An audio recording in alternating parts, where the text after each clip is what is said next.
जो कि दूसरों को रोजगार देने का काम करते हैं, आज वे खुद के लिए परेशान नजर आ रहे हैं, क्योंकि सरकार से वे अपनी मांग को रख रहे हैं, सरकार उनकी बातों को सुन नहीं रही है। एक तरफ जहां देखने को मिल रहा है कि लोकसभा, राज्यसभा, विधानसभा, हर एक जगह पर इन ग्राम रोजगार सेवकों की आवाज को उठाया जा रहा है, तो वहीं देखने को मिलता है कि सरकार इन सारी चीजों को सुनकर भी अनसुना करती हुई नजर आ रही है। ये ग्राम रोजगार सेवक काफी ज्यादा परेशान है और आपको बता दें कि इंतजार करते करते ये जो ग्राम रोजगार सेवक थक से गए थे, अब उनकी तरफ से एक बड़ा कदम उठा लिया गया है, क्योंकि एक बेहद अहम बैठक राजधानी लखनऊ में होने वाली थी। तो राजधानी लखनऊ में जब ये बैठक होने वाली थी, तो अब इसके बाद देखने को मिलेगा कि आखिरकार ये ग्राम रोजगार सेवक क्या कुछ कदम उठाते हैं, क्योंकि लंबे समय से शांतिपूर्वक ढंग से ये ग्राम रोजगार सेवक अपनी आवाज को उठाते हुए नजर आए थे, लेकिन अब संगठन की तरफ से साफ तौर पर ये बात कह दी है कि ग्राम रोजगार सेवकों की एक बेहद अहम बैठक 8 अप्रैल को राजधानी लखनऊ में होगी। बैठक के बाद एक बड़ा कदम उठाया जाएगा और उसके बाद आर पार की लड़ाई लड़ी जाएगी, क्योंकि ये ग्राम रोजगार सेवक अब थक गए हैं अपनी मांगों को बताते बताते, लेकिन फिर भी सरकार न जाने क्यों इनकी मांगों को नहीं सुन रही है। फिलहाल कुलदीप द्विवेदी, जो कि संगठन के प्रदेश अध्यक्ष है, उन्होंने क्या कुछ कहा है, आप भी सुनिए। माननीय मुख्यमंत्री जी ने जो घोषणाएं की थी वो बुला करके, गाड़ी लगा करके हम लोगों को बुलवाया था और सभी मनरेगा कर्मचारियों को उन्होंने आश्वस्त किया था कि आपको बहुत सारी चीजें उसमें थी, 4-5 चीजें थी। एक तो ये था कि आपको मानदेय 10,000 दिया जाएगा, जी, जो कि मानदेय अभी हमको 7788 रुपया मिलता है। जी। दूसरी बातें थी कि आपको ग्राम पंचायतों का से आपको मुक्त किया जाएगा। जो प्रधान, मान ले हम कोई काम करते हैं और प्रधान के मुताबिक काम नहीं कर पाते हैं, जी, तो वो हम पे हटाने का प्रयास करते हैं और हटाते हैं। जी, वो अधिकार हटा करके वो डीसी मनरेगा को करने की बात कही थी, वो नहीं पूरी हुई। जी, जो हमारा ईपीएफ की कटौती होती है, जी, उसको उन्होंने कहा था।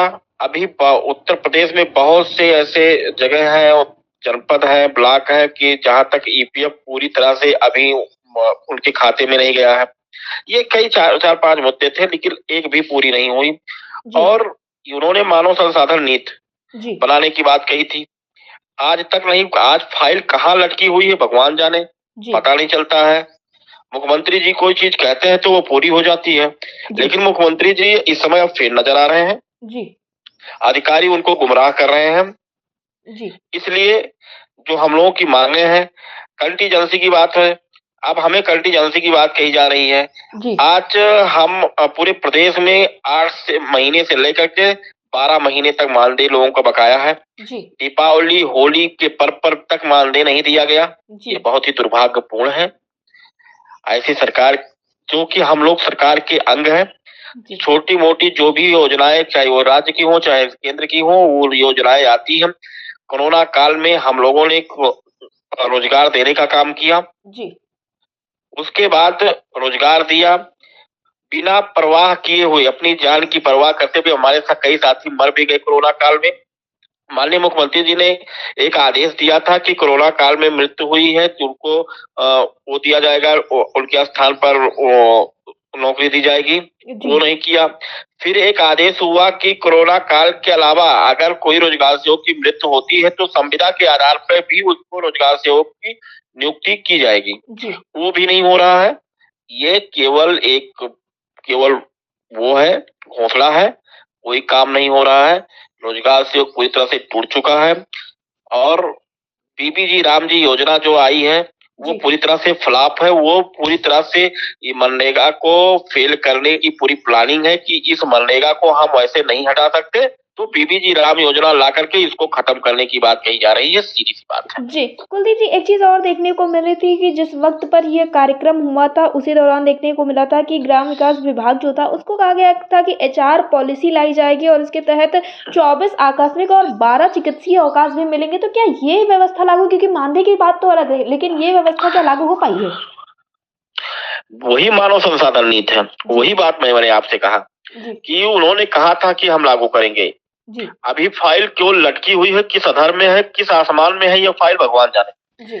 जब हम लोग वार्ता करने जाते हैं तो कहते हैं कि यहाँ फाइल है, वहाँ फाइल है। उसके बाद में जब तक अभी आंदोलन लगा देंगे तो कहेंगे कि आप हमसे बात नहीं करते, बात करने जाइए तो बात नहीं करते। उसके बाद में कोई चीज बैठ करके टेबल करते नहीं है। उसके बाद में केवल केवल कहेंगे मुख्यमंत्री और उनके केशव प्रसाद मौर्य जी के स्तर पर फाइल रुकी हुई है, इसलिए नहीं हो पा रहा, माननीय मंत्री जी नहीं कर रहे हैं। जी। तो ये समस्या है। माननीय मंत्री जी से हम लोग बात करते हैं, कहते हैं हमारे यहाँ कोई फाइल नहीं है। तो ये क्या खेला है? आप कह रहे हैं कि वहाँ फाइल गई है, वो कहते हैं हमारे यहाँ फाइल आई नहीं है। तो मतलब रोजगार सेवक जो 37,000 रोजगार सेवक है, जो जनता से सीधा जुड़ा हुआ व्यक्ति है, आप उसको गुमराह कर रहे हैं। जब वो आपको गुमराह करने लगेगा तो आपकी सरकार उत्तर प्रदेश से खत्म हो जाएगी। जी, यानी कि कुलदीप जी, जो इस बार आप लोगों का एक कार्यक्रम प्रस्तावित है, ये कार्यक्रम किसी भी सूरत में नहीं बदलेगा, इस बार ये कार्यक्रम होके रहेगा? नहीं, बिल्कुल नहीं बदलेगा। हम लोग प्रयास कर रहे हैं कि पूरे प्रदेश से जिला अध्यक्ष आवे और उसके बाद में रणनीति तैयार कर एक आंदोलन करने की हम लोग कर रहे हैं। या तो हम लोगों को सरकार निकाल दे, सीधी सी बात है। ऐसे घुट के जीने का कोई मतलब नहीं है कि हम लोग मानते नहीं पाते। अपने घर से और ब्लॉक की दूरी 100 किलोमीटर 150 किलोमीटर की दूरी है। हम लोग आते हैं, 200-250 रुपया खर्च करते हैं रोज। उसके बाद में हमको मानदेय ना मिले तो ऐसा वो करने से क्या मतलब है? ऐसी नौकरी करने से क्या मतलब है? जी, कुलदीप जी, एयरटेल टीवी से जुड़ने के लिए धन्यवाद।